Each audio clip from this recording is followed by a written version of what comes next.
Coast City Council Workshop. Today is Tuesday, January 14th, 2025. It's approximately 0900 a.m. We're in City Hall. We're in the City Hall Community Wing. I'll call this meeting to order, and if you would please stand with me and for the Pledge of Allegiance and a moment of silence. I pledge allegiance to the flag of the United States of America and to the republic for which it stands, one nation, under God, indivisible, with liberty and justice for all.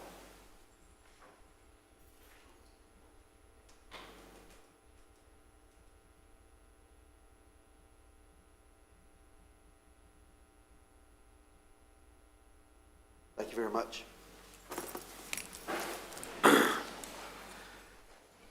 City Clerk, would you call the roll, please? Mayor Norris? Here. Councilmember Gambara? Here. Councilmember Miller? Here. Councilmember Stevens? Here. And Vice Mayor Panieri is absent. Thank you very much. You're welcome. We'll begin today's meeting with public participation. I will advise you to please read the rules and do not comment on any items coming up on the agenda. You'll have time to speak during that period. Please keep it civil and maintain a sense of decorum. With that being said, first public participation, please stand up. I want to address the Airbnb and asking for an amendment for us.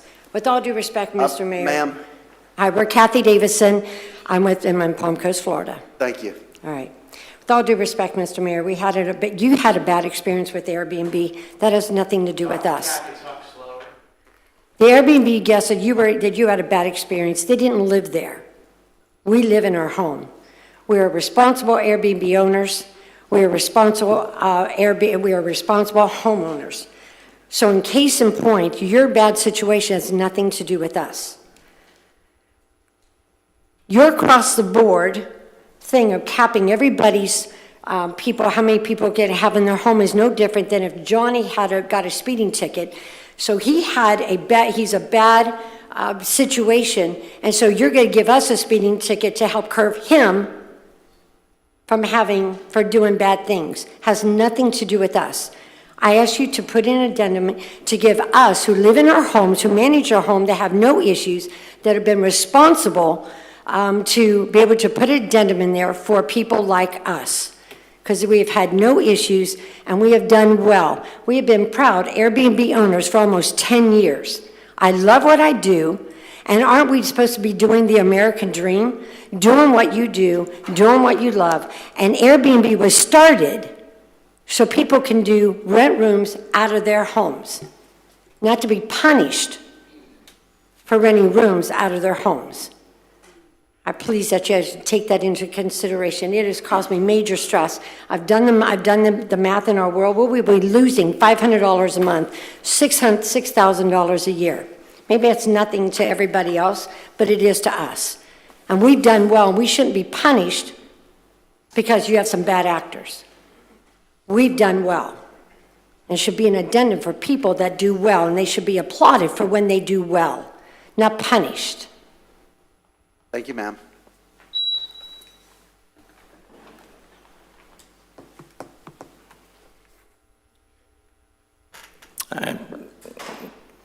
As Kathy said, we're quite frustrated. We appreciate any assistance. Sir, state your name for the record, please. Sorry. Joel Davison, Palm Coast. Thank you. But we appreciate the idea of everybody having the same basic rules, except we're not in a military community. We're in a community where people want to live their lives.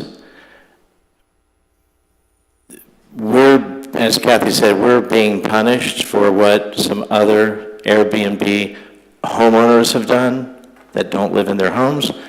So if nothing else, make an exception of variability for us.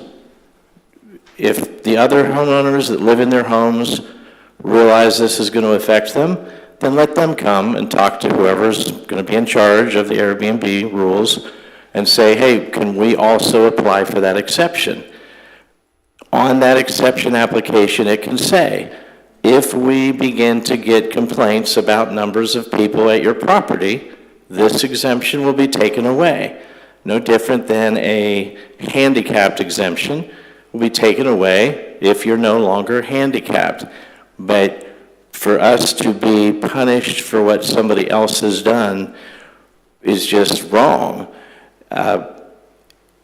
If every red car had to have a certain rule, because for some reason red cars have a problem, and then somebody just said, well, let's just make that rule apply to every car.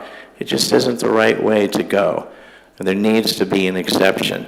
As Kathy said, the real numbers are that it will affect us about $500 a month.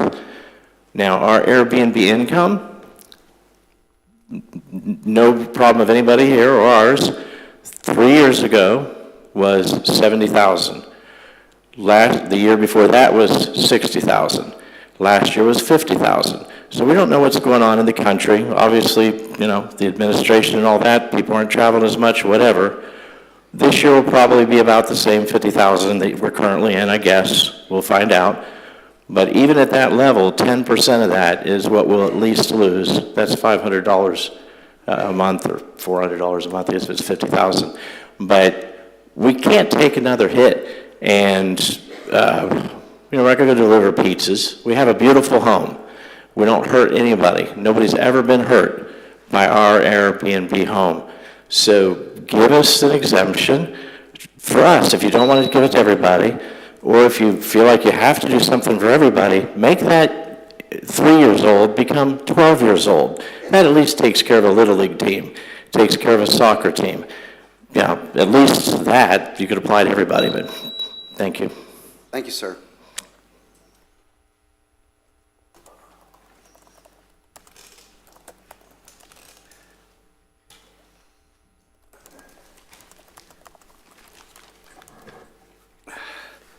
Good morning, Robert McDonald, Palm Coast.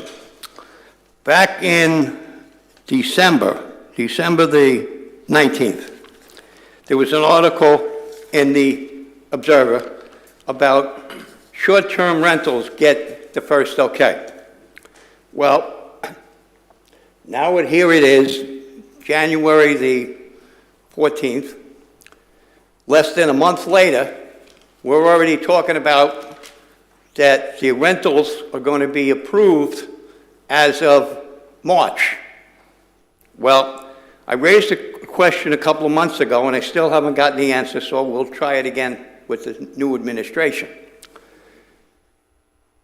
When you decide to open up an Airbnb, technically and legally, and the city attorney will disagree with me if I'm wrong, that's considered a business.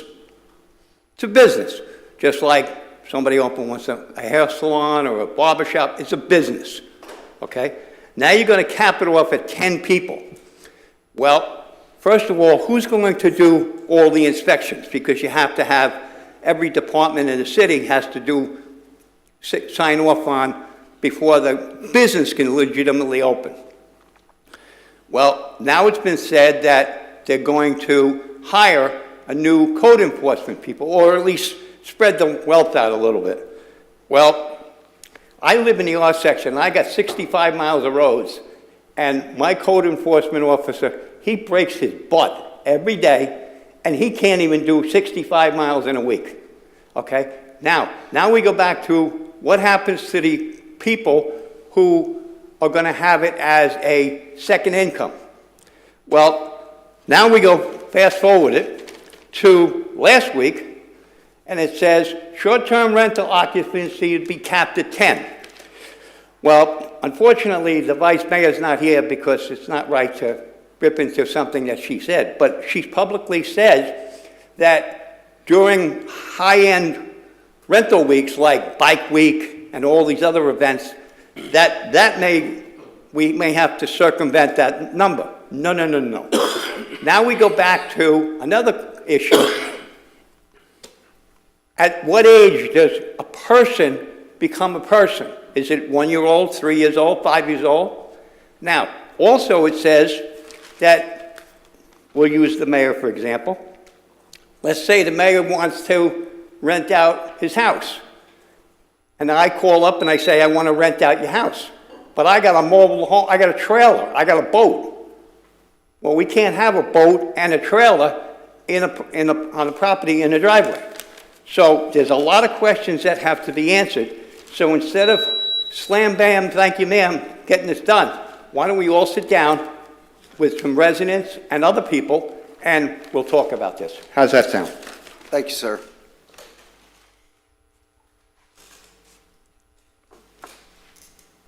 Yes, sir. Good morning, my name is Manley Coons, Florida Park Drive, Palm Coast. I'm here because back in 20 or 21, there was a ditch trench dug next to my house for water drainage into the sewer there. And they said, you'll never have a problem again. Well, the next thing I know, I get a notice from the town that I have a tree growing there that has to be removed. So I called the township up, told him I'm not getting in that water because I don't know if there's alligators there. So anyway, he said, don't worry about it, I know it's bad. So we'll take care of it. Well, I brought 2 sets of pictures that I would like to share. I'll give you, if you can look at them together. I couldn't make copies for everybody.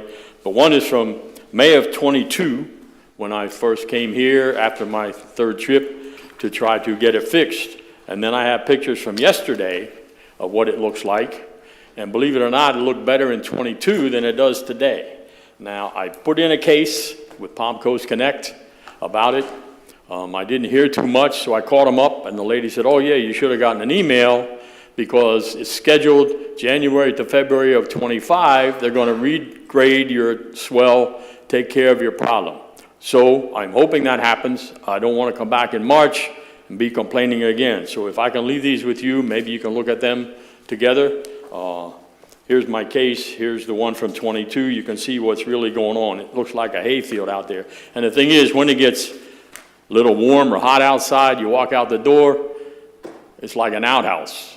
The stench, the smell, and that's not fair, that it can't be taken care of if the township decide to do it. My second thing is, I was having trouble with my bathroom toilets. It wasn't holding the water, so I called my plumber. He came out. He looked at it, he did a couple things, and while I was there, he heard this gurgling in my tub, which I told him about. He said, what is that? I said, that's the gurgling I told you about. So he checked it out, and he says, that's not inside, that's outside. So he gave me the bill, and on the bill he wrote, have a lateral main line for trouble checked. So I called the town up, asked them to do that. They've been trying to fix that water system, I guess, for a while, and they're just tearing up the road, and I'm not the only one in the street that's having trouble. So I called her up, said, well, we'll send somebody out. The guy came out, and he checked the lateral at my house. He said, it's not clogged. I said, I'm not talking about my house. I'm talking about in the street. He said, well, that's maintenance, and I'm not maintenance. I can't check that. So I would like to see if we can maybe deal with that and have them come out, relook at it, fix it, because it's terrible. My toilet bowls won't even hold water. And it's got to be a leak somewhere, and he said it's not inside, it's outside. So I'd appreciate it if maybe you could assist me in dealing with that problem and trying to get it fixed. And I'll leave these. I don't know where you want me to do it. These are your copies. Yes, sir. Leave them with the clerk and Mayor, if Mr. Roussel could speak to the gentleman on his utility issue, and then Miss Melissa Hill is in the back to discuss your stormwater and swale concern. She's got her hand up in the back, and we'd be happy to address those concerns. And who's the other person? Mr. Roussel. Okay, thank you for doing that for me. Yes, sir. they'll help you out, sir. Anyone else for public comment? Yes, sir. Can't forget that. Good morning. I'm so sorry for my English. That's not my first language, but I think that it's going to be enough to be understood and to be clear. State your name for the record, sir, please. I'm so sorry for my English. That's not my first language, but I hope it's going to be enough to be understandable, to be understood and be clear, okay? Yes, sir. My name is Alex, and I live in 6 Rockingham Lane, Palm Coast. Last Thursday, I received the courtesy notice about my vehicle on a driveway, which has no tire. I just removed the tire because upper arm was broken, and I ordered the parts, and I'd like to fix the problem. In this case, I just want to know who was offended by my vehicle with no tire on my driveway at my home. And why do I need to fix the problem in 5 days?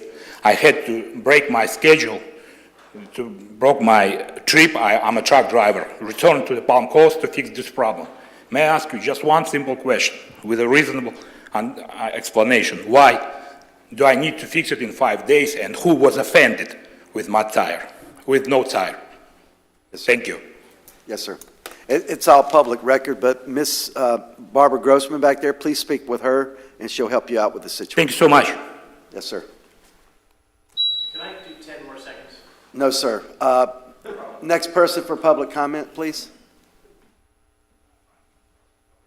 Seeing no one come forward, we're going to close public participation. Bring it back to the dais. Do either of the council members have anything to say regarding these subjects?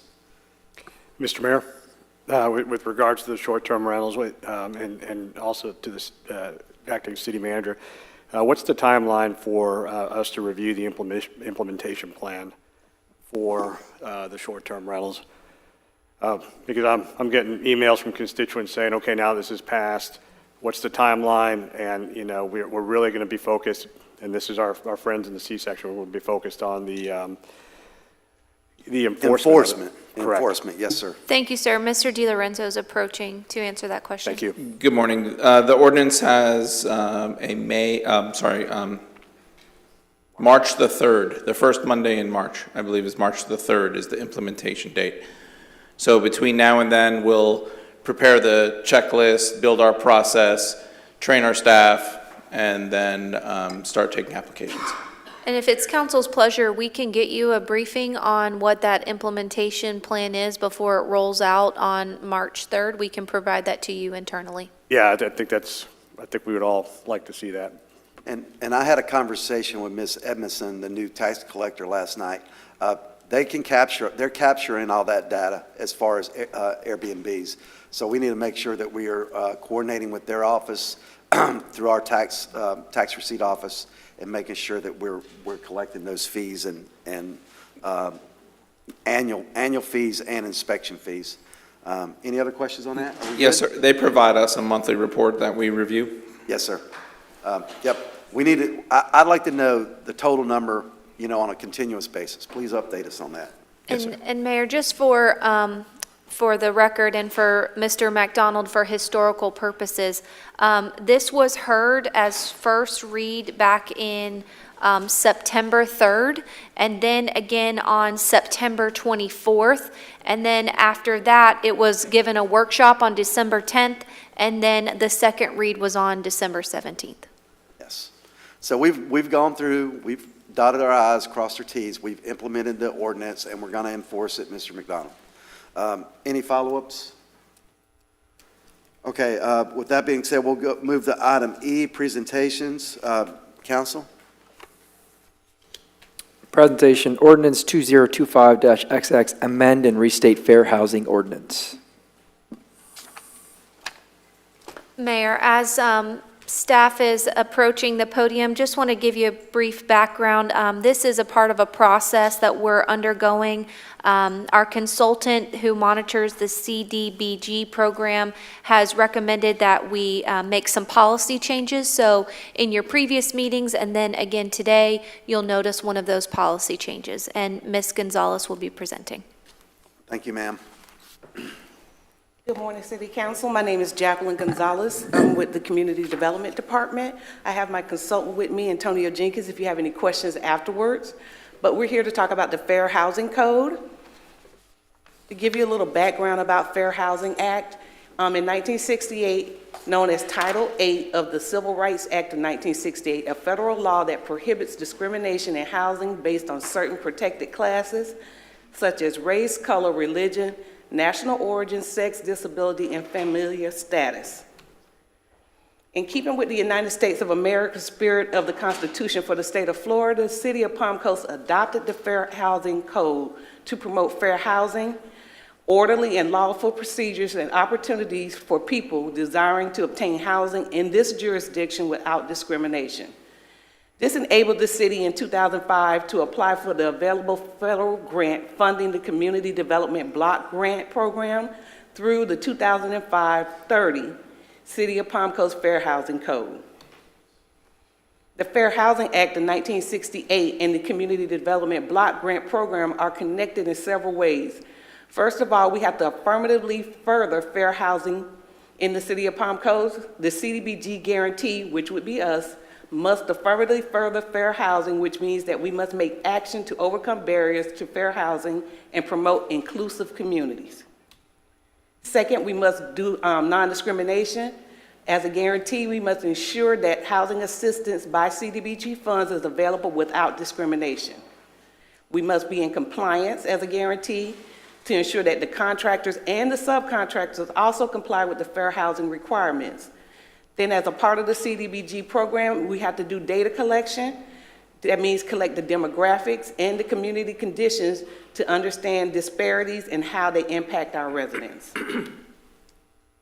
We recently went through and updated our Fair Housing Code to make the changes as U.S. Department of Housing and Urban Development Fair Housing Act has made changes recently. There were 10 new definitions added to provide clarification and the intent of the terms meaning Fair Housing Act that was added to our ordinance. Also, we did some updates by adding sections that previously didn't exist in the ordinance, like unlawful housing practices, complaint and processing complaints, reports to the Florida Real Estate Commission, education and public information, as well as untruthful complaints and testimony. We created a penalty and updated the exemptions and exceptions sections for compliance. So at this time, the City of Palm Coast is repealing and replacing the current Fair Housing Ordinance to be more consistent with the federal laws and state statutes required for compliance. Any questions? Any questions from the dais? Open it up to public comment. Anyone have public comment concerning this presentation? Seeing no one come forward, we'll come back to the dais. What's the next step in this, Jackie? Miss Jackie? It would be brought before the board for first reading to accept the recommendation to replace and repeal the Fair Housing Act. Okay, one question that someone asked me, historically, what has been the results for this city under this law and our following the process? I mean, it enables us to be able to apply for grant funding, federal grants that are out there, and historically, we have received money from this as a part of it, and it is a part of the recommendations of our consultants. We must maintain it and update it in accordance with the federal and state statutes. Yes, it's all fair housing, and, you know, I've experienced unfair housing practices before around military installations. So it'll come before us for the first read, and we'll move on from there. Yes, sir. Anyone else have any questions, discussion on this matter? Okay, with that, we'll close that. One. We'll move on to E2, approving the affordable. This is the same thing, Jackie? No, sir. This is a presentation okay, from the ahead. County AHAC Committee. Go right ahead. I'm going to, Mr. Papa and Ms. Devery Podolsky from the county will be here to present this item.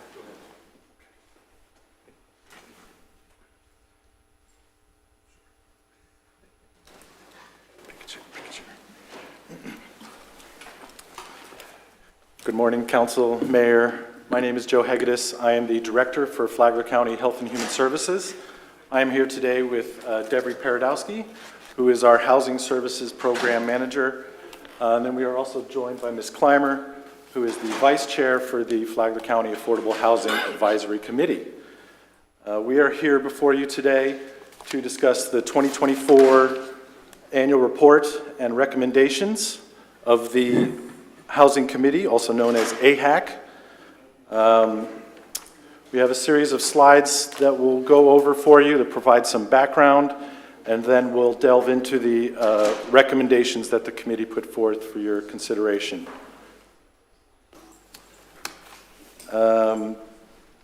Purpose of this presentation is to provide, again, context to the AHAC's work, share their findings on community housing needs, and present actionable strategies that they have recommended for Flagler County and Palm Coast.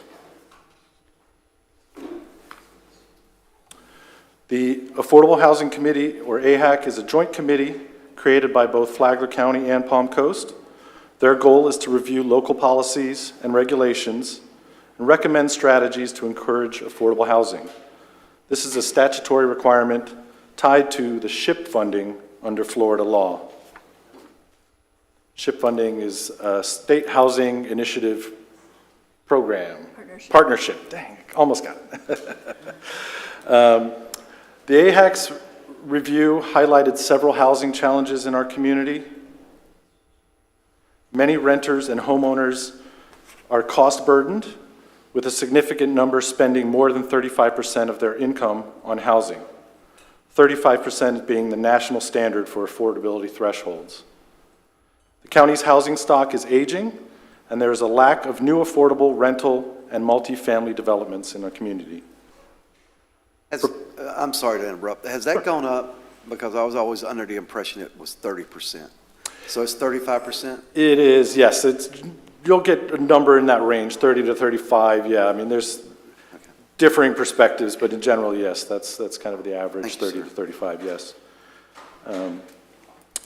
Proposed strategies such as permitting accessory dwelling units, refining focus areas under the Live Local Act, streamlining development review processes for affordable housing, and establishing a structured process for acquiring public lands all offer practical mechanisms to address these challenges. These approaches aim to enhance housing options while preserving neighborhood characteristics and support strategic, community-aligned development opportunities. To move forward, we request that the board and council formally acknowledge the report and adopt all, some, or none of the recommendations. Adopted policies or implementation plans must be written into our joint local housing assistance plan by May of this year. A timeline for implementing adopted recommendations, such as drafting an accessory dwelling unit ordinance by second quarter 25, for example, should be presented to the committee in the first quarter of this year.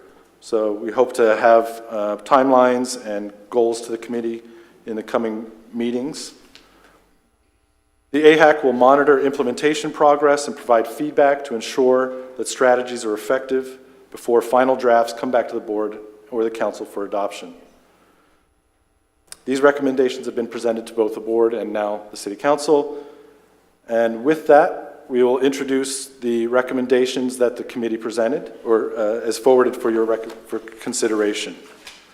And Deborah will jump in here and go over the recommendations.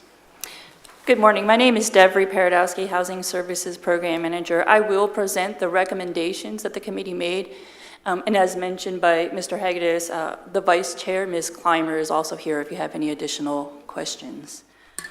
So the first recommendation that they made was to simply formalize an implementation plan of adopted recommendations.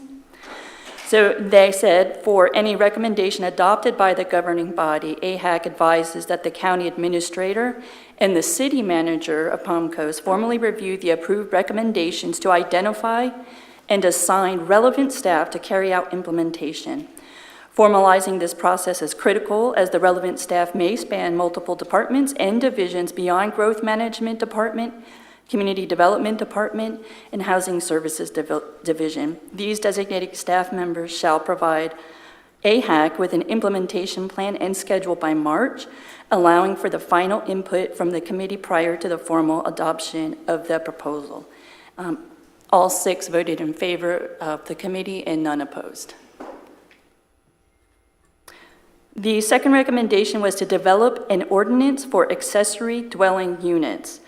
The recommendation was to develop an ordinance allowing accessory dwelling units best suited to the community needs, such as attached units, garage, or internal carved-out spaces, and junior ADUs, incorporating best practices in alignment with current residential zoning. By encouraging light touch density, ADUs can enhance housing availability within existing neighborhoods while preserving the community's character. Light touch density refers to modestly increasing housing options within neighborhoods through small-scale additions like ADUs that fit seamlessly into existing residential areas without significantly altering the area's character or scale. This ordinance would allow homeowners to create income-generating units and help residents to age in place and potentially provide locally managed rental opportunities. Aligning the ordinance with current residential zoning will streamline the approval and construction process, facilitating efficient ADU development.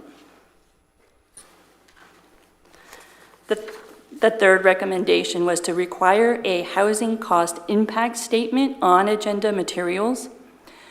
As SHIP funding recipients, Flagler County and the City of Palm Coast must assess housing cost impacts before adopting any new policies, procedures, ordinances, or regulations. Requiring a housing cost impact statement on all county and city agenda items, proposing regulatory changes with a statement such as, if adopted, this item will or will not impact the cost of housing, and the anticipated impact is an increase or decrease of X dollars per unit. So the fourth recommendation was to form an interlocal housing finance exploration task force, establish an interlocal housing finance exploration housing task force involving staff from housing, planning, procurement, and finance. This task force will assess potential revenue sources, including grants and bonds, and will explore local financial procedures required to create a sustainable housing trust fund to support affordable housing initiatives. The fifth recommendation was provide an online access to the Live Local Act information. They asked to create a dedicated hyperlink on both county and city websites that explain the processes and incentives available under the Live Local Act. And they said that this page should provide developers and residents with access to current guidelines, application procedures, and resources. The sixth recommendation was to provide a hyperlink to technical review options for expedited site plan approvals, provide a hyperlink on county and city websites, and on digital forms to inform developers about the availability of technical review extreme options for expedited site plan reviews.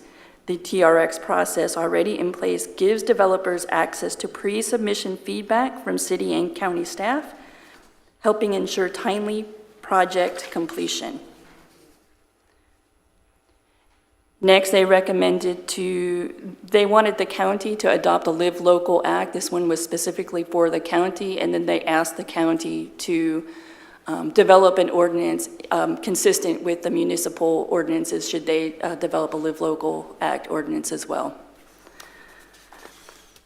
The eighth recommendation was to formalize a surplus public lands for affordable housing process, which was to establish a structured process for the identification and acquisition of surplus public lands for affordable housing in accordance with Florida Statute Section 125.379 and Section 1.660451 for municipalities.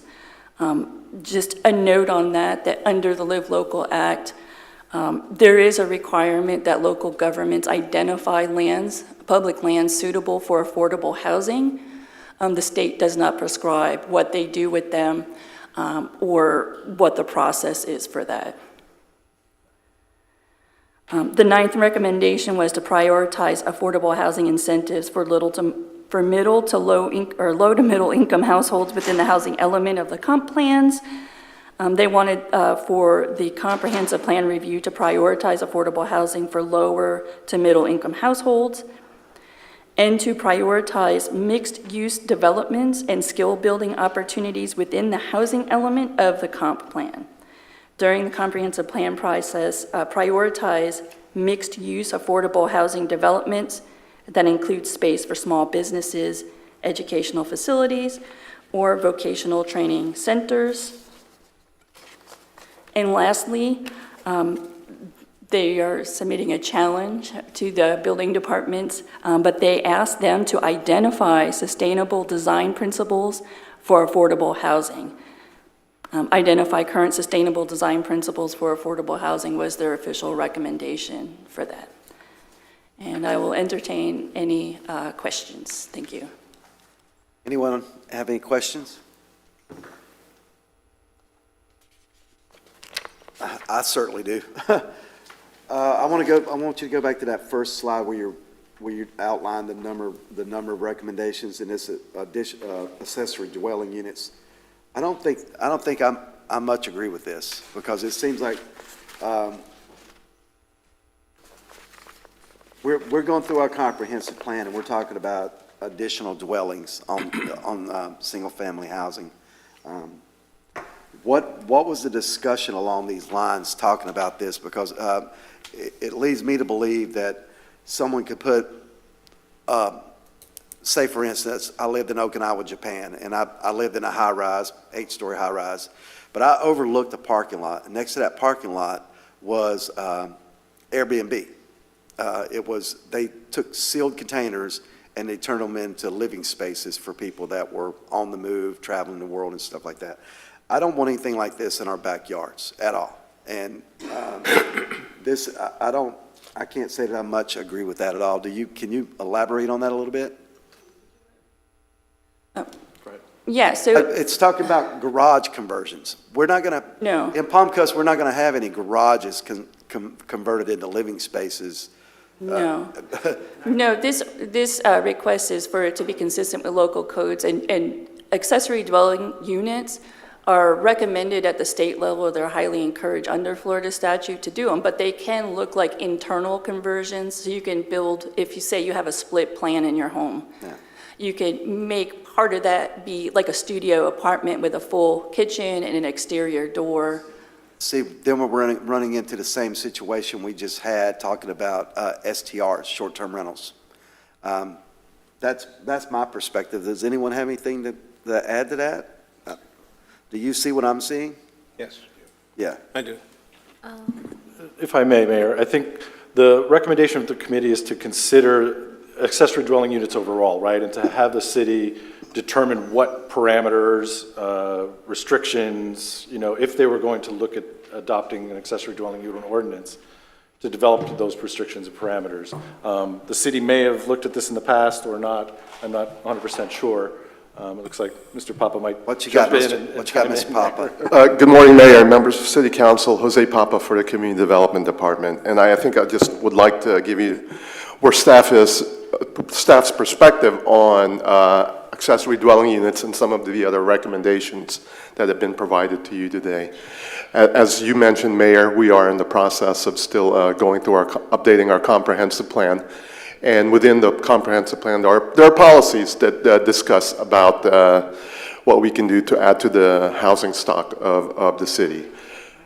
Very, very high level, 30,000 feet policies. The things that you discuss, Mayor, are those that have the true impact on our community. And with their recommendation, we cannot blanket agree that we're going to have accessory dwelling units. We need to know what kind of form that it will take. There are considerations that we have existing codes, such as you mentioned the garage conversions. We have in our code a requirement of a certain number of parking spaces to be available to that home. So yes, it's not going to be as simple as just converting that garage, because you have considerations of other parts of the code that need to be maintained. And so, and if, I think staff's duty here is that one of the things in our proposed update of the comprehensive plan is a study, is a more in-depth analysis of what strategies and tactics might work to improve the housing conditions in the city. And without going through an analysis, looking at the community, what might work, what might not work, what are, and then probably more importantly, what are its impacts to the community, we cannot provide a yes or no on what recommendations would actually work for the city. So given that, I think our comprehensive plan speaks that we should look at different things, but what those things are, well, it's part of that analysis and review of the community conditions. Well, my issue one of my issues, I just went back through, timeline for enacting key recommendations, i.e. ADU ordinance by Q2 2025. That's what that's what it's Yes, saying right here, sir. Yes, sir, you're I right. believe that's just an example of picking a date kind of randomly. They're not necessarily a target goal to have that completed, sir. Yeah. Yes, go ahead, go right ahead. So, we just wanted an award the city did for our comprehensive plan. Does our comprehensive plan not address these issues? And are we bound to accept, or do we have to pass a resolution to tackle these issues? You know what? I mean, I know we're trying to work cooperatively with the community and certainly the Board of County Commissioners, but does our comprehensive plan not meet the standard of what we're trying to go, I guess is my question. And I'm asking myself, because I'm going to go back and look at it to make sure that, No, our comprehensive plan certainly directs us to move forward with looking at these things. It doesn't say that we shall or must adopt an accessory dwelling unit ordinance. I think it directs us to look at it, review it, see if anything works for the city, and from that perspective, it becomes a policy issue of do we move forward or not with actually being able to do an accessory dwelling unit ordinance. So the resolution that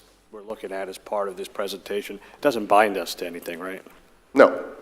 Okay, and then... But it does allow us to move forward. I mean, can't we move forward without this?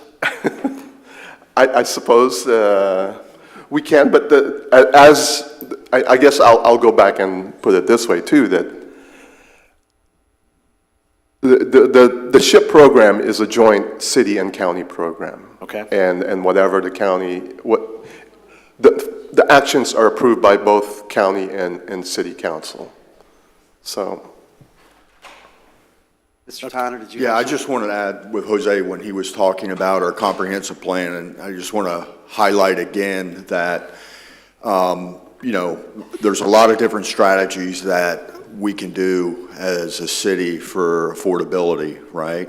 So we have like a lot of these big ideas, but one of the things I want to highlight again is that during that comprehensive plan exercise with our policies, we have a specific policy that calls for us to do a study because, we talked about accessory dwelling units. Is that going to work for the city of Palm Coast? We don't know. So what the comp plan calls, one of our first steps, is to do kind of a study with our consultant that is going to be looking at Palm Coast specifically and coming up with potentially ideas that could work specifically for the city. And Mayor, you mentioned your experiences overseas, and that wouldn't work in Palm Coast, right?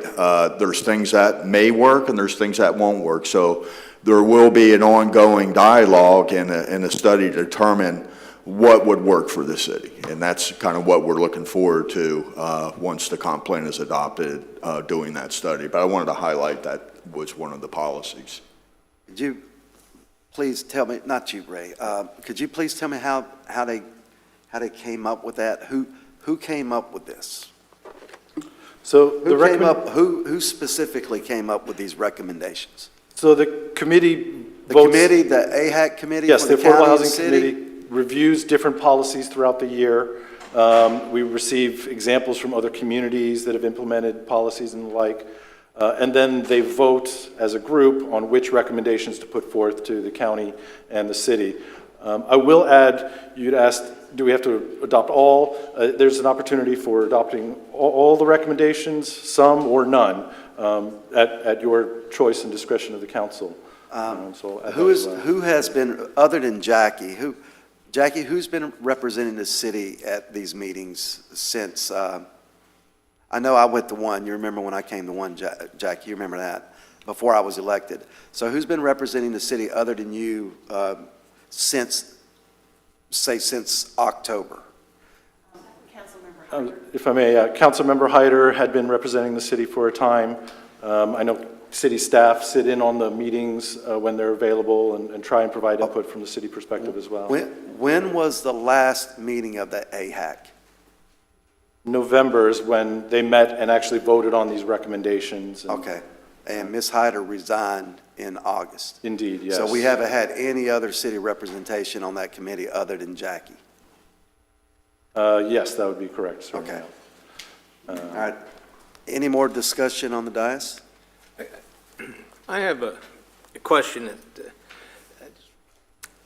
How many affordable housing units do we presently have completed here in Palm Coast?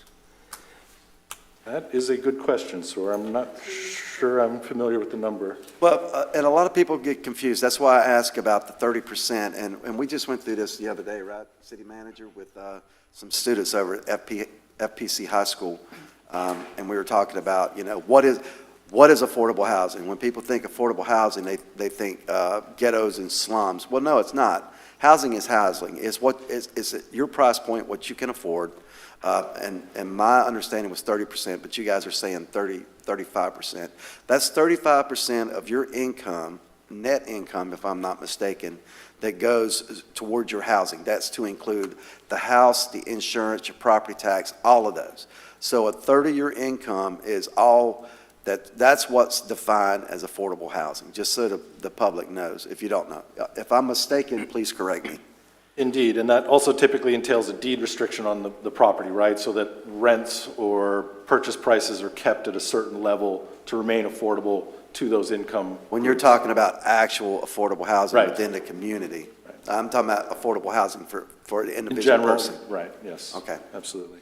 My second follow-up on that, if these recommendations improved, what will be the increase in the total number of affordable housing units? I guess we're going to have to find out first how many affordable housing units we already have, or in order to determine what the increase would be. And lastly, is there a state criteria as to how many affordable housing units based on population a city must have? So we do have some information about, we have a little over 600 units that are subsidized if we're looking at those. But we do know that there is, under the Live Local Act, there's an exemption for property taxes for affordable units, or for affordable housing developers. Communities that have enough available housing units may request a waiver and be exempt. Flagler County as a whole is one of the counties that is exempt because we do not have enough affordable housing units in the county. Based on information, I believe, pulled from the Schimberg Center for Housing Studies, which is also provided in the report where we have the different subsidized units. Okay. That's it, Ray? You got anything Well, else? it's a study, a cost analysis study was mentioned. If this is, especially in the addition, attached units, garage conversions, et cetera, if that's not required, then why are we going to pay money to do a study on something that may not be required? Again, I think that would be up to the city to determine if that's a policy and housing type that they wish to pursue. And with that, put effort and resources behind that. Again, there's a variety of different solutions, right? Mixed-use development, accessory dwelling units, small homes. I mean, there's a menu of different opportunities that are recommended across the state, and this is one that rang home for the committee as far as something that could potentially be implemented. So again, it's at the city's decision and discretion if that's something that's pursued there or not. Okay, thank you. Mr. Mayor. Sorry, go right ahead. I think Ray mentioned a study as part of the overall comprehensive plan analysis moving forward. Am I right on that, Ray? Yes, sir. Okay, so I think we're already doing a study. I think they might incorporate some of these factors in there as part of our overall comprehensive plan. But I agree with you.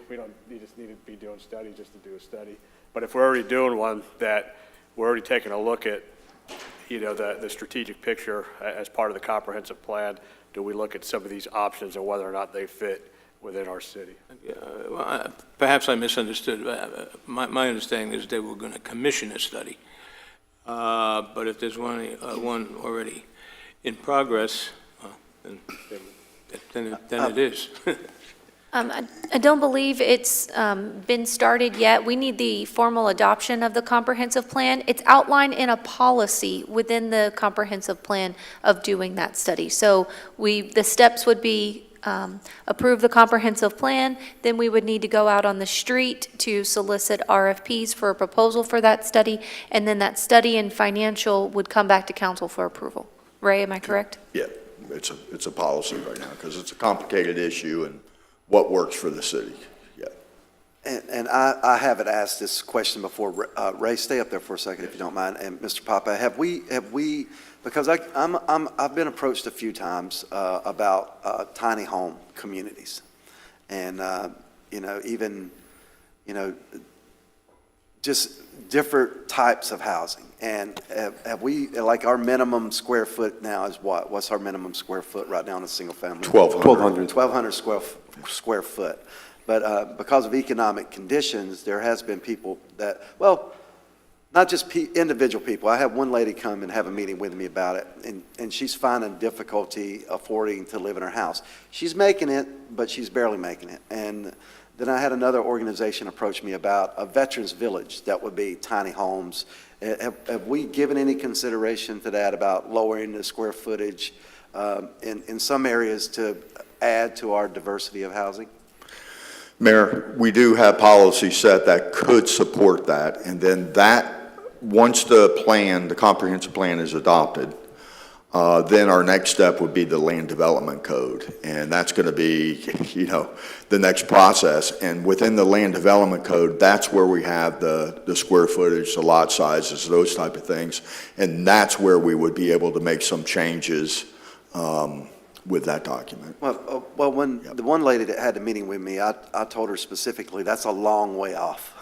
It takes a lot to get to that point, and, in the interim, it's not going to help her. So, okay, I got it. Yeah, once the comprehensive plan is adopted by state law, we have 1 year to make those revisions to our land development code. So it'll go fairly quick. It'll be a lot of work we have to do. Okay, thank you, sir. Yep. Any other questions from the dais? I'm sorry, Mr. Miller. Yeah, I just wanted to thank you guys for the presentation as well as the work on the committee to bring these recommendations to us. Some of these recommendations are specific and some are more broad. When we're talking about accessory dwelling units and things like that, I would prefer maybe some data, some impact. What is this going to do? What do we expect it to do? It would help make the decision a little bit easier. When we talk about changing code to allow for different types of housing within our community. So if we could potentially bring that the next time so we can have that information for us. I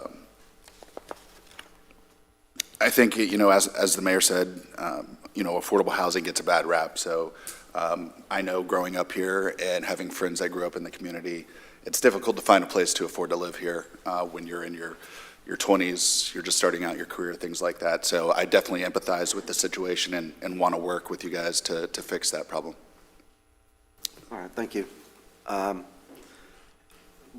Any other comments from the dais? We'll open this up for public comment.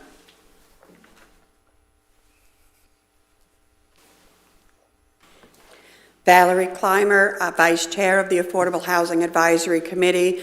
I am also a resident of Palm Coast and on the Citizens Advisory Task Force.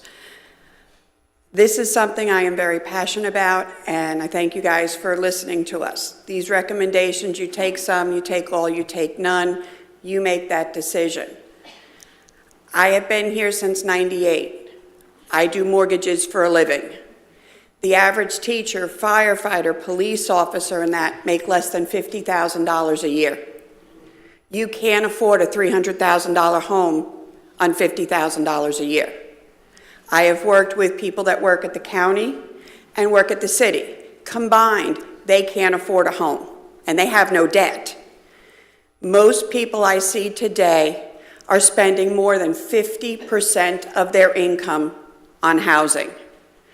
As far as I know, as of this minute, there is no construction for homes for people to own in the affordable housing arena.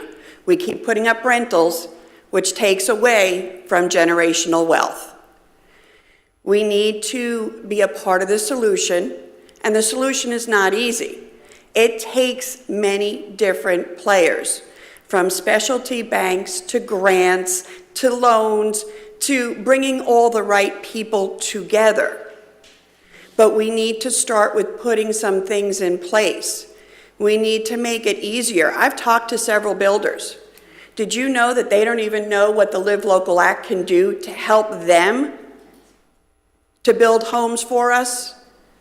Because we don't let them know, which is part of why we're asking for some of these things. With regards to the ADUs, currently we do allow ADUs in certain capacities, just no kitchen. This would be adding the kitchen, possibly. Again, this is looking at, you have a family member that's aging or a kid that comes home from college and can't afford anything, but you want to give them their autonomy. This is a way to do it. I grew up on Long Island. We had mother-daughters where you had to actually sign an affidavit that it was a family member living there. Maybe there's a happy medium to come to. But we as a city have to make a decision if we want to keep people here. I know we got a lot of people that are coming with their cash and that kind of things from up north. But if we want to keep our working people here, we need to do something so that we can keep them here and make housing affordable in Palm Coast. Thank you. Thank you, ma'am. And if you could arrange with the staff to have a meeting with me, I'd like to discuss about the Live Local Act. I would like to hear your insights on that, please. Any more public comments?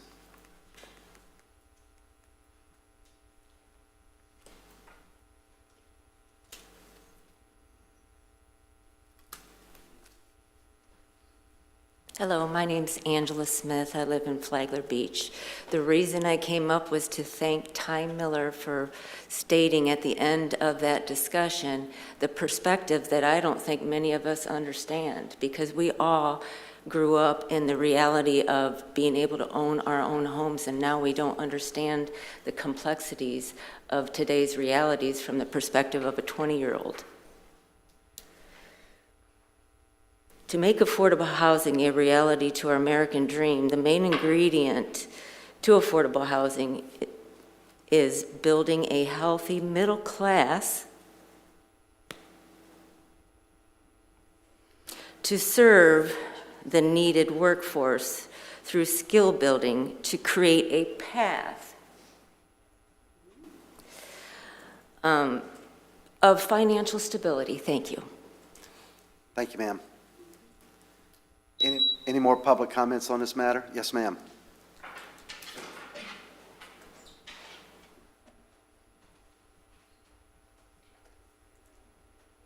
My name is Mindy Melendez. I'm the broker with Ease Realty. The SHIP program has helped a lot of my buyers be able to have that extra down payment assistance. Without that, these people can't afford to buy a house. We've seen the market right now go slow because their debt-to-income ratio is too high because the interest rates are higher. With affordable housing here in Palm Coast, we would see a lot more people coming to Palm Coast, being able to afford a home here. A lot of them go elsewhere, go out to Bunnell, go out to Hastings because they can't typically afford the down payment, the house payment. An average house payment right now is close to $3,000. And a person can't afford that right now. So I think it really is a good program. I learned a lot about it yesterday from Jacqueline, and I'm planning on attending the meetings because I didn't know about it until I came in here by accident for a meeting. So the public doesn't know. Thank you. Thank you, ma'am. Thanks. Any other public comments? Seeing no one come forward, I'll close public comments on this and bring it back to the dais. Ma'am, I do understand about multi-generational housing.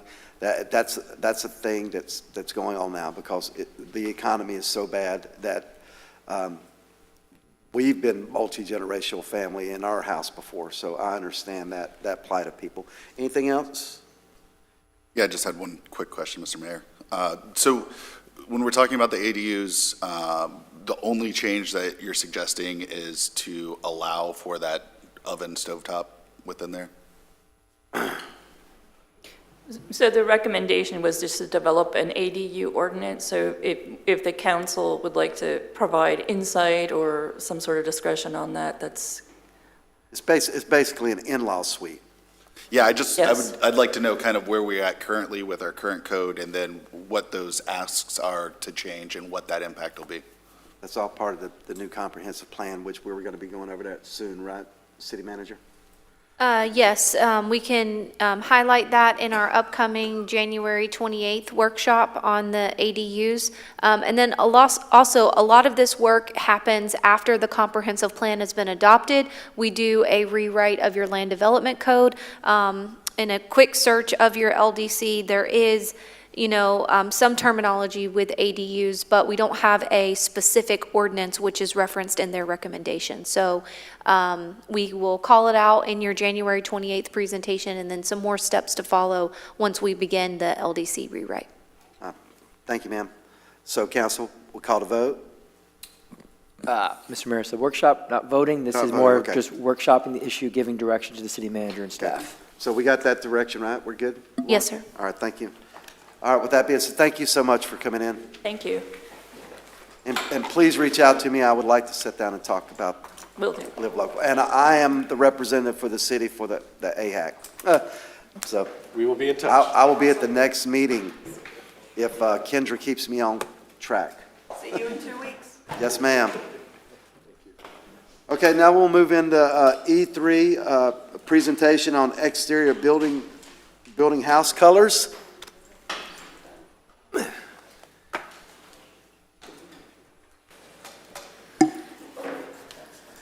Mayor, City Council, just a brief introduction on this item. This item has been in front of City Council many times as far back as a workshop in June of 2024. Since we do have a new City Council, staff has brought forth a comprehensive presentation, and then we're really looking at your guidance for next steps as we navigate this process. Good morning, ladies. Morning. Good morning. Okay, good morning, Mayor and City Council. My name is Tracy Doak. I'm the zoning supervisor, and I'm joined by Barbara Grossman, Code Enforcement Manager. We're here to present to you a high-level overview regarding current Land Development Code exterior color regulations, and also what has been proposed to the previous council as far as potential changes to the code. On June 11th, Councilmember Hyder requested options for new colors, and City Council asked that staff provide a presentation to potentially offer more color options for residential homes and to check with the homeowners associations and surrounding municipalities as to how they regulate color. The topics we will be discussing are a recap of the current code requirements, what other municipalities in the area regulate, options for additional house colors, prior City Council options and direction, PLDRB and BEAC recommendations. So the city uses the light reflectance value, LRV, scale to assist in determining if a color meets the Land Development Code in order to be less subjective in the decision process. LRV is a measure of visible and usable light that is reflected from a surface when illuminated by a light source. Simply put, LRV measures the percentage of light a paint color reflects. On the LRV scale, 0 to 80 are allowed as accent colors, except for prohibited colors. 25 to 80 is the range for our defined earth tones, and any color ranging from 80 to 100 is allowed as a light pastel. How can you tell what the LRV is? LRV is part of a standard color system using a numeric scale that is frequently included on the backs of color samples or in the index in a fan deck. The LRV can almost always be found on the web via search for paint color and manufacturer as well. The LRV scale goes from 0, which absorbs all light and we know as black, to 100, which reflects all light and we would know as white. Chapter 13 of our Land Development Code addresses colors. The following are sections of the code regarding exterior colors for residential properties. The City of Palm Coast regulates exterior color of all residential buildings with the exception of properties zoned MPD, which are exempt from 130206B1. In section 130206B1, states that light pastel colors are acceptable colors and shall have an LRV of 80 or greater. Earth tones include shades of brown, brown taupe or sandy taupe, beige, terracotta, olive, sage, and gray.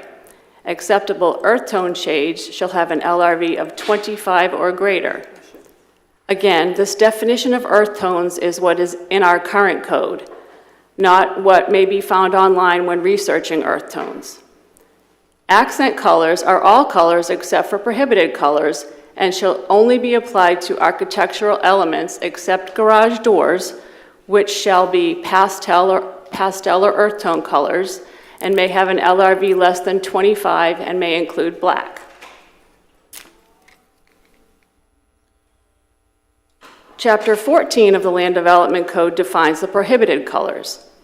These are the prohibited colors defined in section 1402 of the glossary of the Land Development Code.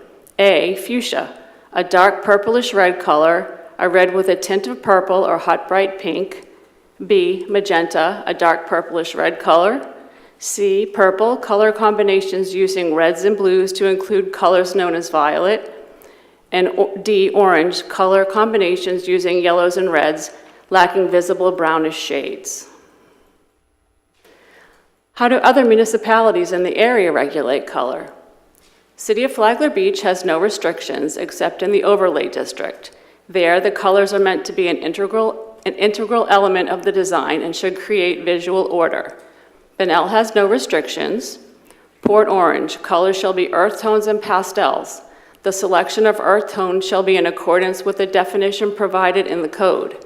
The selection of pastels shall be limited to those colors having a minimum white content of 90%. The City of Daytona Beach Shores, earth tones and pastels are preferred. The City of Ormond Beach, earth tones and pastels are required. And the City of Deltona has no regulations for existing owner-occupied properties. However, new construction requires muted earth tones. How do some of the MPDs regulate color? Most of the local MPDs regulate colors via review process by their individual homeowners associations. Subdivisions such as Grand Haven, Park Place, Palm Coast Plantation, and Hammock Dunes are examples of this. Their HOA's review process uses LRV, earth tone, and prohibited colors to determine approval. Many of the new MPDs within the city have sent their color selection palettes to zoning staff for a cursory review to make sure they are not using prohibited colors. In June of 2024, City Council requested that staff propose options to explain the color regulations for residential housing. And staff created a new category of proposed colors and called them light Bermuda colors for council's consideration. The light Bermuda colors are additional colors not currently allowed and are peaches, pinks, lavenders, blues, and any greens with an LRV of 65 or greater. Currently, none of these colors are allowed unless they meet the pastel requirement with an LRV of 80 or greater, with the exception of sage and olive green, as those are both defined as earth tones. And since our computer screens and TV monitors don't accurately depict the colors that are shown on the following slides, I've included an envelope for you all, which has the original swatches, and there's also a board set up over here for members of the audience to see. So the next 5 slides show examples of the additional colors that are being proposed. And these are some of the peaches that are available with a 65 of greater light reflective value. This slide shows a variety of pinks with an LRV of 65 or greater. These are some lavenders. There are less lavenders with a 65 or greater, just FYI. Here you see some of the blues that would meet the 65 or greater LRV requirement. And lastly, these are the non-earth tone shades of green with an LRV of 65 or greater. So in the June meeting, City Council had also requested we provide the light reflective value for the homes that currently have code violations. Originally, there were 5. 2 have since come into compliance.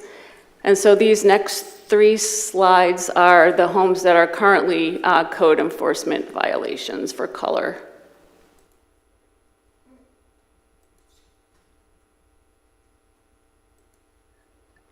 So recommendations.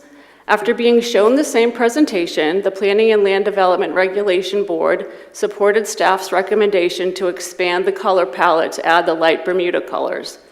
They also suggested adding yellow to the list of prohibited colors, revisiting the color code during the Land Development Code rewrite after the comprehensive plan is adopted, and to consider modifications to the LRV range during the rewrite. The Beautification and Environmental Advisory Committee was also shown the same presentation, and they had the following recommendations. Proceed with amending the allowable colors as presented by staff, solicit input from citizens in the future to ensure broader public response, and also to review approved colors again when Chapter 13 of the Land Development Code is revised after the comprehensive plan adoption. So the following were options for council consideration, which were discussed at the November 12th, 2024 workshop. Keep the Land Development Code as is. Both the BEAC and PLDRB recommended adding the new colors and to amend the code to allow the additional colors as presented. And the PLDRB also recommended adding yellow to the list of prohibited colors.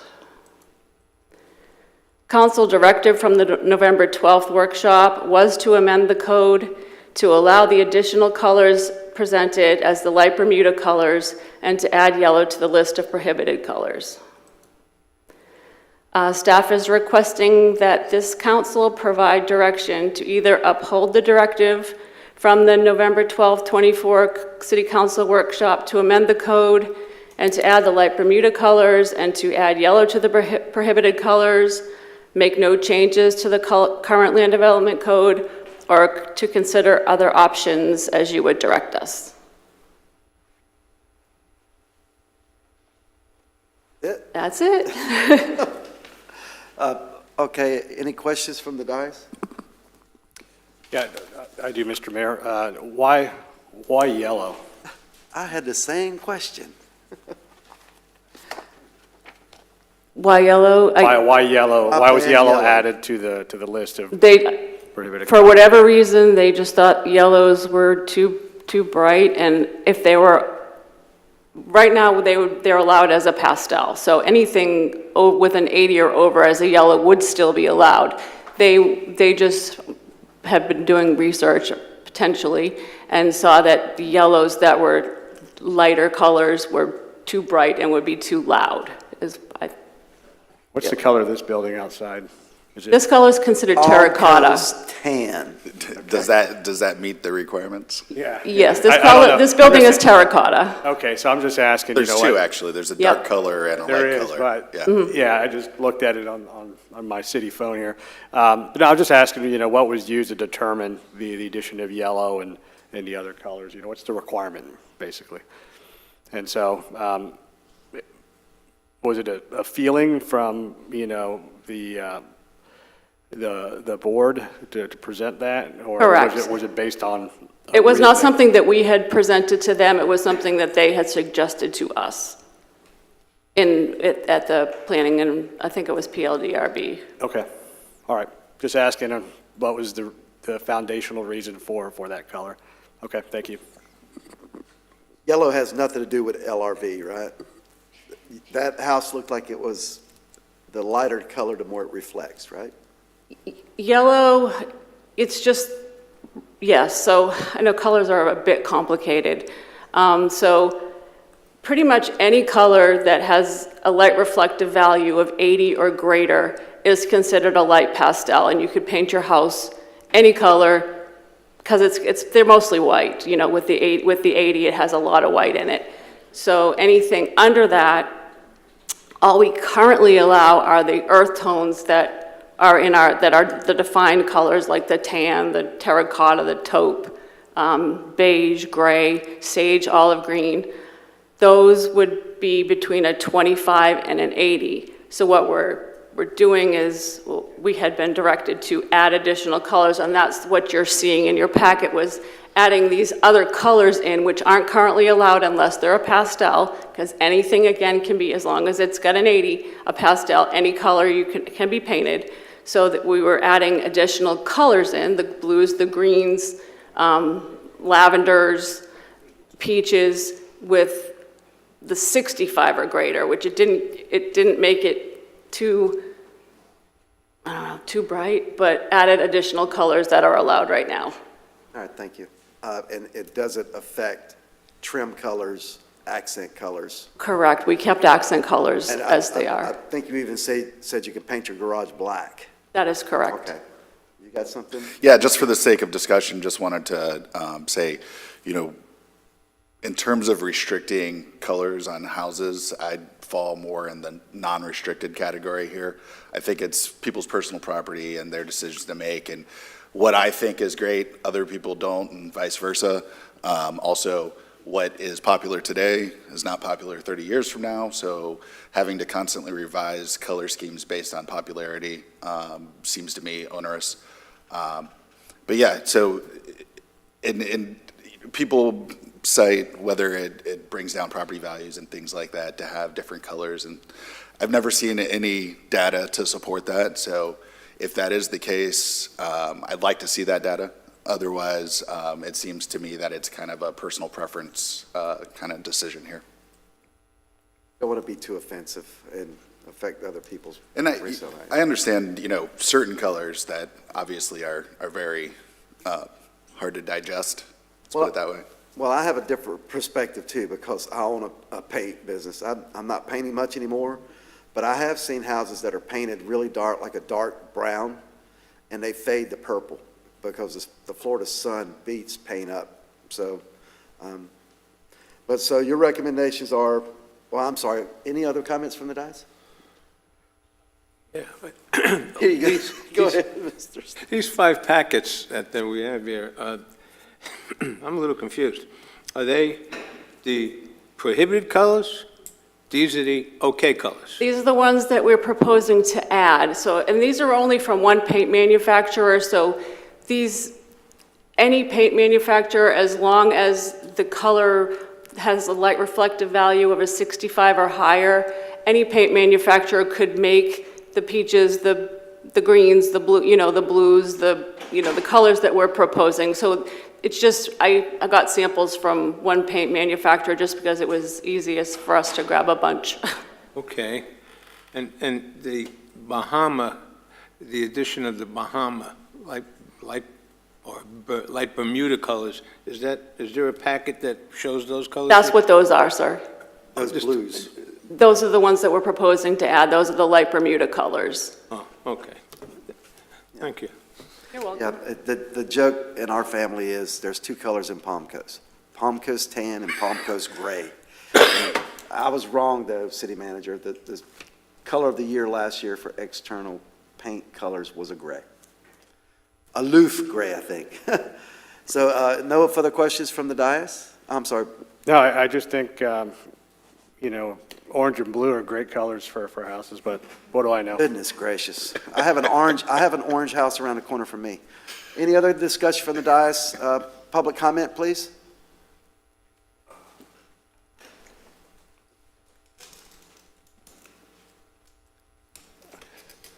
Robert McDonald, Palm Coast. I live in a cul-de-sac, and there's 2 vacant lots that are no longer vacant. They're building houses on these 2 vacant lots. So I said to the builder, when all this is said and done, how much is this house going to go for? He said, between $350,000 and $400,000. So I'm going to come along and spend $400,000 to buy a brand-new house, and some committee is going to tell me what color I can paint my house. It's my house.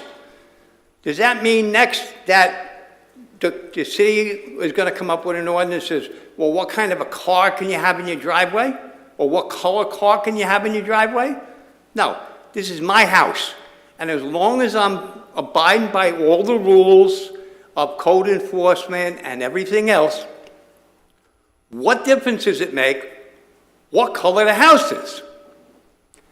But my next question is, again, we go back to code enforcement with these new Airbnbs. Who's going to inspect? So now you want code enforcement to ride up and down the street and say, oh, wait a minute, that house is the wrong color. That house is the wrong color. No. We are a proactive city.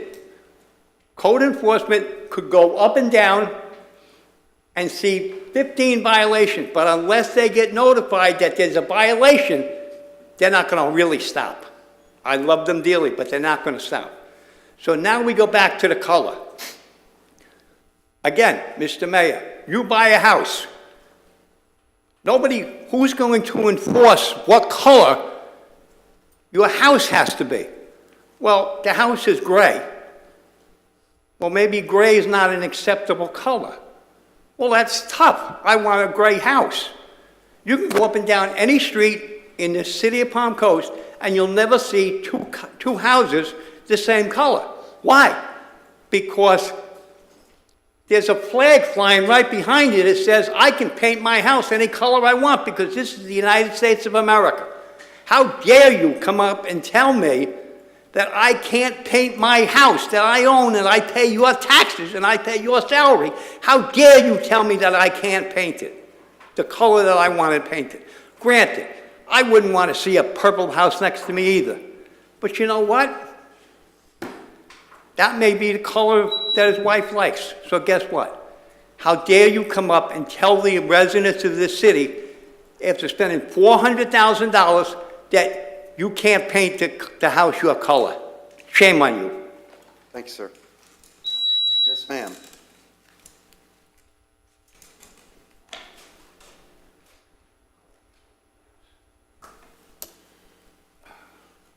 Hi, my name is Mindy Melendez. I'm the problem child. My house is blue. It's navy blue. It's been navy blue for a year. Nothing has drastically happened. It hasn't faded. I liked it blue. I called the city and said, hey, what are the stipulations? Because I'm a broker. I'm a real estate agent. I've sold houses. I've never dealt with this before. They told me earth tone. I looked up the earth tones. Blue is an earth tone. So we painted our house blue. And then somebody down the street, 10 houses down, asked how I got my house blue and called the city. So that's how this all began.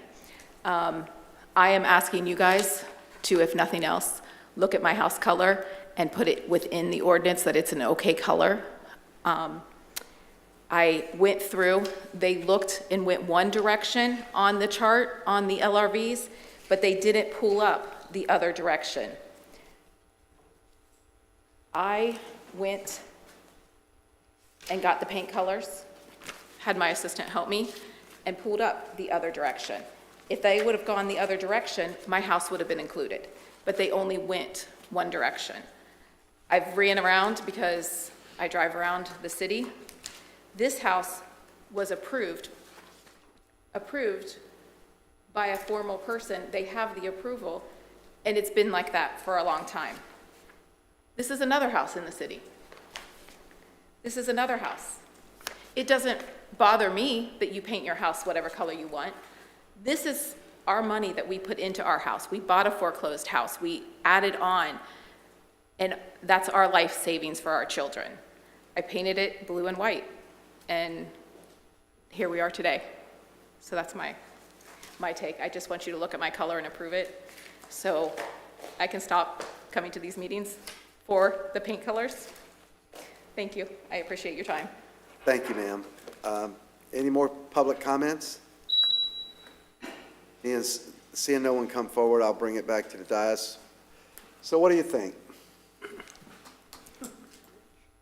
What are the other prohibited colors? Oh, there's plenty of them. So the list is long. Those were the ones that are actually in the code that I read to you earlier. Get to this slide. The ones that are actually defined are fuchsia, magenta, purple, and orange.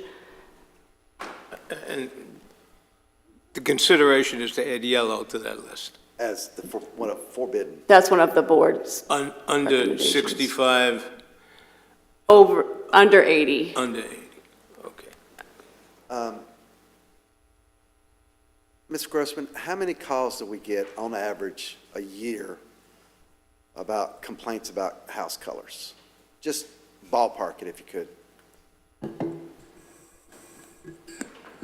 It is minimal until it's a color that's, Offensive to their neighbors. a lot of times that's what it is, yes, because it's complaint-driven, and it may be a color that, and then what we do is we check to make sure that it meets the LRV. And this has nothing to do within CDDs or HOAs. They regulate their own colors. That is correct. Because I helped a friend of mine paint his house, and one of their acceptable colors was yellow, but after he got it painted, we were putting the accents colors on. One of the ladies that sit on the HOA board comes by and said, "That's a horrible color." Well, it's in your palette, and he's got a yellow house now, so. I personally, I say we get rid of it. Get rid of it altogether. Paint your house whatever color you want. I would agree with that, Mr. Mayor. I know there's some colors that we do have banned, so your proposal would be magenta, fuchsia, whatever, all allowed. Yeah. What do you guys think? Let's Yeah, make a decision on this. Yeah, so I'm in the same camp as both of you, Mr. Mayor, and Councilman Miller. I just, some of the colors may be offensive, but I agree with some of the comments that, were presented here. And so, Ray, I don't know where you stand. I think we should leave it as it is, and add yellow under Prohibited. 80, is it? Mm-hmm. Because if we go to change it, and if we do change it, it's only going to encourage people to come up and make complaints about the color, and we're going to be back to square one like we were with the short-term rental housing, and we're going to be kicking this around. If Ms. Grossman says there are a few complaints, they're complaint generated, I think we should just, my opinion is leave it as it is. But you also have to consider the reason that there are probably fewer complaints is because people are abiding by the regulation, the color palettes. So that could be, but we're not finalizing anything here. We're just a discussion. Yeah. So I don't have a problem with yellow. But when it comes back, when we finalize this, that's just something to think about. And we could just scrap it all together and move forward when we do the new land development code, fuchsia, magenta, purple, orange. I have an orange house they just painted this house. It's at the corner of Filing a complaint? Lima Lane and Lee, right off to the left front when I'm coming out of my neighborhood. It's orange and the accents are white. It's ugly, but I don't have to live next to it, and it's their house. But is that it? We'll further discuss this. This is no. Well, city staff would need direction on what this council would like them to do. Take any action, take no action, just discussion, that's kind of where we're at right now. So, okay, so, well, here, if I can get consensus, keep the band colors, fuchsia, magenta, purple, orange, and scrap the rest of it. So the LRV requirements essentially. Well, no, it has to be within, well, that's the problem, is LRV. Because once you're doing, essentially, you're allowing darker colors by removing the LRV. Well, that's what people want, too. They want to paint, a lot of people are from up north, and I'm sure this couple is, and they like a darker color house, and that's like, I don't know, Cape Cod colors and stuff like that. I really don't know. But I'll stay out of it. You guys decide what you want to do, because I'm an actual painter. So what do you think? Yeah, to me, I think the LRV restrictions are kind of the culprit here, not necessarily deciding which color should be fully banned and not. I think some people want different shades of blues and darker, lighter. And again, I kind of fall back to who am I to tell somebody what they can paint their house. The cost of painting a large house is a lot of money. So people are putting money into this, and it's the home that they're living in. So I don't want to tell them, hey, I don't like that color, so therefore you can't have that color. I think it should be based on what they would like. So you're saying scrap the LRV? Is that what you're saying? That would be what I would One, recommend. because a lot of the paint colors you can't get because of the LRV. The LRV is not going to reflect as much. And the recommendation to go to 65 is in the right direction. 80 is fairly restrictive. But again, they're great looking, very dark houses out there, in my opinion. There's also approved colors that I think don't look that good. So again, I think it's all opinion based. And I don't want to be the one to arbiter. It's really subjective. Ray, you had something to add? No, sir, I was just going to sit here to make sure, have discussion with them to make sure we have clear direction. Okay. So we go, keep the band colors and allow LRV of 65, is it 65? From 85 to 65? It was 80 to 65 on those five specific, the green, the peach, the lavender, the blue, and what was the other one? Green. Green.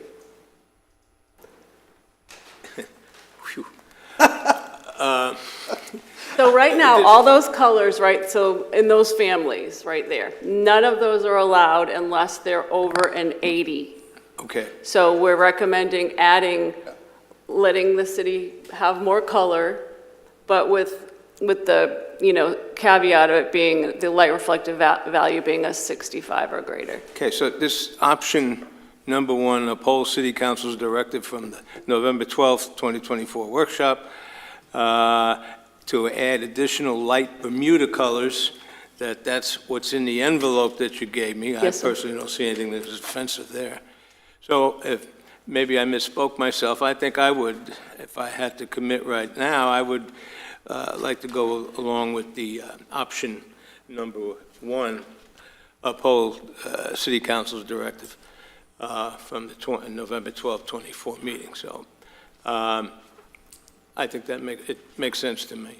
And it's allowing more colors, the light Bermuda colors, with a restricted reflective value.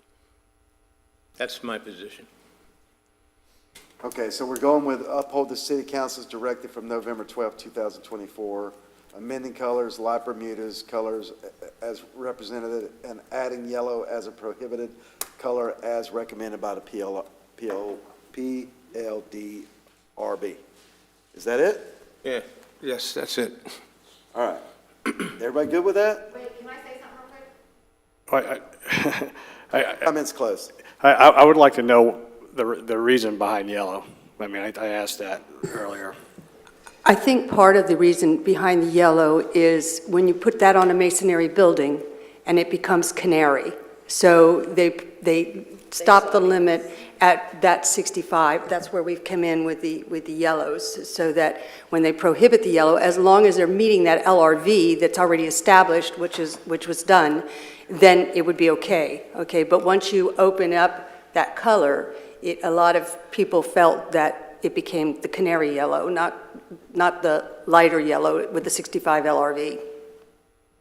Yellow always seems like it's darker than what it's presented on a color palette. Right, and a lot of times, it used to be almost like a butter color, with the yellow, but it's come bright. To the point, we're kind of like litigating whether canary yellow is better than this other yellow based on LRV numbers, and I think we should stay out of it. I think we should let people choose what colors they paint their own home. We're not, in a gated HOA community where we dictate everything's the same color, every roof's the same color, things like that. So just so that we can try and help you through the process is, you're giving us direction that if you want to uphold the PLDRB's recommendation, then this would need to come before you as 2 ordinance reads. So city staff would start drafting the language for an ordinance, and then it would be on a upcoming agenda for you to take action. So it's not here, final and done, kind of like the short-term rental ordinance, right? So we made some modification as we went along, but this is just, do you want us to go the next steps, which would be drafting an ordinance? Well, I think what Councilman Miller is saying is, can you go back to the other municipalities on the slide that showed what they did? Most of them don't have any restrictions. Okay, so stop there. So really, Ty, what you're saying is go the Bunnell option. Yeah, I mean, unless we have some very specific colors like the ones that exist, we have both color restrictions and LRV restrictions. And what I'm saying is, maybe if there's 5 offensive colors, we define those, and then everything else, depending on how light or dark, could be allowed. Okay. I'm willing to work to try to find a, compromise here. I just think saying that on a scale of 50 yellows, this is where the yellows start being bad, seems like an arbitrary thing to be regulating. Okay, Roger. I'm in favor of the Bunnell option as well. No restrictions other than the band colors? Are we coming around? Are we almost there? Yeah, I think so. Ray?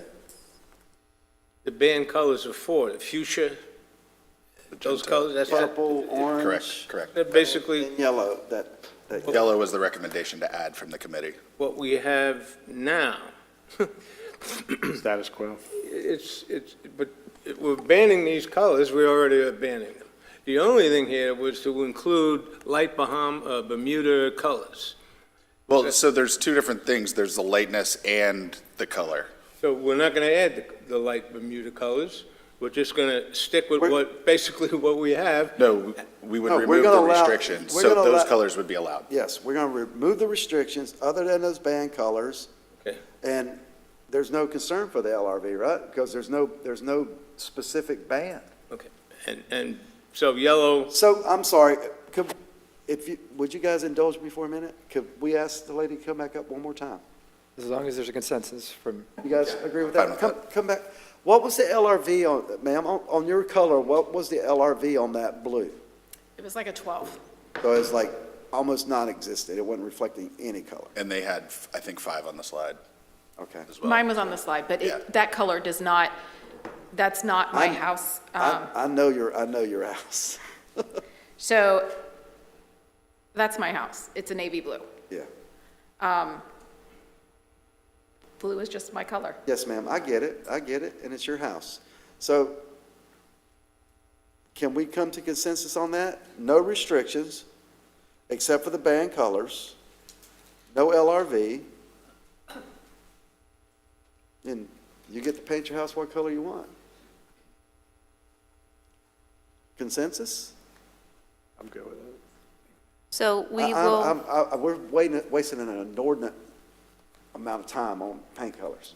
we just need to know what you'd like in the ordinance draft. It still has to come before you, so it'll if have to come twice. So what I hear is, so I can work with staff, is that do away, pretty much, accept the band colors, which staff is already tracking what the band colors are, no LRV restrictions, and we want us to draft an ordinance for 2 reads for that. That's what the direction we're getting from City Council today. Everyone, we got consensus on that? Done and done. Yeah, I thank you so much, and what we'll do, city manager and mayor and council, is we'll draft the ordinance, and we'll take that back, as ordinances get the recommendation from our PLDRB, our BEAC, and then we'll bring it back to city council for first read. Thank you for the procedural update, Ray. Thank you. As long as we're not breaking any state laws, you know, and I think people are pretty reasonable people. You may have somebody that's gonna get something out there very offensive, but, you know, like Mr. McDonald said, we are a free country, right? Okay. With that being said, we'll close this matter and bring it back to the dais for, final. F, do we have any other public participation? Does anyone have anything else to say to the city council? You're good, Mr. McDonough. You act like you want to get up.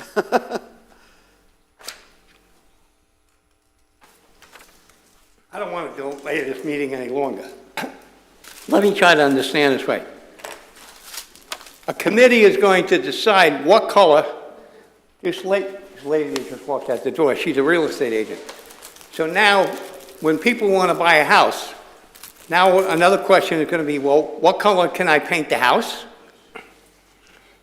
No, sir, we settled it. We're going to strike it. We're not going to restrict any colors except for the banned colors that we find. But why even ban any colors? Well, but why? It's a compromise, Mr. McDonald. It's a compromise? Yes. Okay. Okay. So, as far as, so this is just going to get postponed and postponed and postponed. Because there's nobody in this room been around here long enough. Years ago, there was a Flagler County cop who painted his house green because he was a cop. Well, his neighbors went berserk because he painted his house, it was like a forest green. What difference does it make? You heard Barbara Grossman say right here, she could probably count on one hand how many people complain about the color of the house. And again, who's going to enforce? Is code enforcement now going to ride up and down the street looking for houses that are the wrong color? No. I mean, really, we have a lot more important battles to fight than fighting and arguing about what color somebody's house should be. If you can afford to live in Palm Coast, then you should be able to paint the house any color you want. You saw, according to the chart, you saw all these other towns that don't have any restrictions. Why do we have to be different? Just once and for all, decide, okay, unless I get a complaint, paint the house any color you want. See you next week. Thank you, sir. Any more public comments? If not, I'll bring it back to the dais for discussion by city council members not on the agenda. Anybody have anything?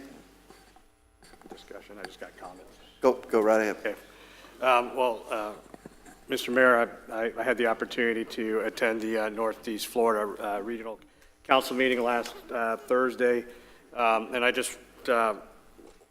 we approved, I attended with Commissioner Andy Dance, and we approved the legislative priorities for the council, which were resiliency, housing infrastructure, public camping and sleeping. But within resiliency, it covers water, wastewater projects, and also infrastructure projects to push a coordinated effort as a region to lobby the legislature to ensure. So our priorities are nested within the council's priorities, and so I thought that was a good news story. Also, as part of the resiliency priority, the Northeast Florida Regional Council conducts a vulnerability assessment, and Flagler County just had one completed. So, city manager, I think it'd be good for all of us to see that vulnerability assessment as we continue to look at our strategic priorities and being able to respond to different emergencies going forward. I then had the opportunity to join some members of our city staff and watching them receive the award for the comprehensive plan there. So kudos to them again and to the team. I just wanted to also just update everybody that I've been in contact with Senator Rick Scott's team. I'm heading to D.C. Tomorrow. And I'll be there for several days on business, but part of what I'm going to do while I'm there is ask for an office call with Senator Scott and his team to try to get him down here to visit our wastewater facilities, and we can walk him through why it's important and why he should support a community development project. So I'll keep you posted if those meetings do land, because I think it's, if we can get federal funding for a community development project and not have to use other funds to do that, I think it would be really important.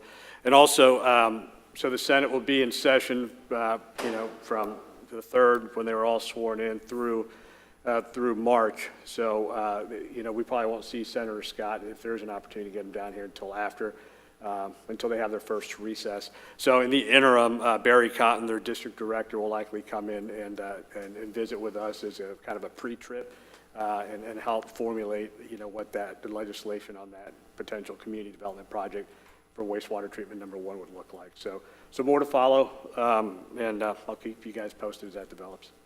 Thank you, sir. You got anything, Ms. Miller? You got anything, Mr. Stevens? No. I did forget. Number 5 Florida Gators beat number 1 Tennessee by 30 points this past week. So just wanted to update everybody. For me, Chief, would you mind coming up and giving us an update on Mr. Brooks? I tried to call, I couldn't get through. Just a quick update to let everyone in the community know how he's doing. Good morning, Mayor and Council. Kyle Berrio, Palm Coast Fire Chief. Yes, sir. Just to provide the full context, last Tuesday evening, Fire Police member Stephen Brooks was responded to a motor vehicle crash, and while he was performing his duties as a fire police member, which generally involve providing a safe space in the scene for both traffic and oftentimes pedestrians in a fire scene, just keeping people back into a safe area. And while he was doing that, he was struck by a vehicle, and then he was taken by Fireflight as a trauma alert to Halifax Medical Center in Daytona. And it was a real serious day, not a good day for us. But very luckily, even though he suffered significant injuries, he's been downgraded from a critical status to stable, and is in working through some rehab stuff today. He's still in the hospital. We were communicating during this meeting. He's got jokes. I asked him if there's anything I could bring him. He said a book on how to not get hit by cars. And so he's a funny guy. He does stand-up comedy at the local Christie B Comedy Club. I know they would both be happy for me to say that. He's got a long road to hoe. He has several broken bones, some internal injuries, and he's not a young man. But he has a great spirit, and we're going to be there for him all the way. I really appreciate the outpouring from this council, from our city staff, and from our community. We just keep hearing over and over again, people reaching out to say, is there anything we can do for him? And if there is, we'll let you know. But for right now, he's getting everything he needs. So is there any other questions about that, or can I provide any more information? No, sir, but if you talk to him, tell him to give me a call. Yes, sir, I will. I'd like to talk to him. Yes, sir. We wish him all the best in his recovery. Absolutely. Thank you. For me to close out my comment, hopefully we can get out of here by 11 o'clock. We were at the meeting over at the BOC, and we set our legislative priorities, and we sat down with Representative Greco to set our priorities for the city. Hopefully the legislature will do us right this year and get us what we need to help out in funding our capital projects. City Manager, you got anything? Yes. Oh, I'm sorry. Go ahead, Mr. Duffy. My bad. I have nothing, Mr. Mayor. Thank you. Of course you don't. Yes, Mayor, thank you. I just have a few updates. The vulnerability assessment that you mentioned, Councilmember Gambaro, we're tracking that for the second workshop in February to be presented by the Northeast Florida Regional Council. Our team, we are very happy to win the Northeast Florida Regional Council Award for Planning and Growth Management. And I just want to echo Ray's comments at the award ceremony that not everybody got to hear, but on the award, instead of putting a department, he asked the regional council to put the entire city of Palm Coast, because this was not just a planning exercise, but really a entire group effort where a lot of our directors and staff members worked hard on the comprehensive plan. So thank you, Ray, for taking the time to do that and that commitment to Team Palm Coast. We also unveiled the new tennis courts at the Southern Recreation Center yesterday, and a lot of happy tennis folks, and we've got the women's tournament over there. And just want to commend James Hurst, Director of Parks and Recreation, for doing a fantastic job. He didn't get the kudos that he deserved yesterday on that facility, so good job, James. And then finally, as part of our, ongoing initiative with being transparent about utility issues, we'll be hosting a town hall on Monday, January the 27th, and I just wanted to open the invitation to any of you to participate. I was going to lead it, but happy to have any of you be there with me, and we can talk through some of the items if you wish, and just let me know and let Ms. Kershaw know if you plan on attending that town hall. I believe last final thing is there were several comments about turning lanes, and so we've developed a comprehensive presentation to bring to you on January the 28th, as well as the Palm Harbor Golf Course discussion on January 28th as well. So that concludes my comments, Mayor. Okay, thank you. And I'll close with Thursday, we have the Connecting Palm Coast Expo at 6 p.m. at the Community Center. So I'm sure Brittany is reaching out to the community, and she personally invited me to come say a few words. So hope to see everyone there if you're available. With that, can I get a motion to adjourn? So moved, Mr. Mayor. We're adjourned.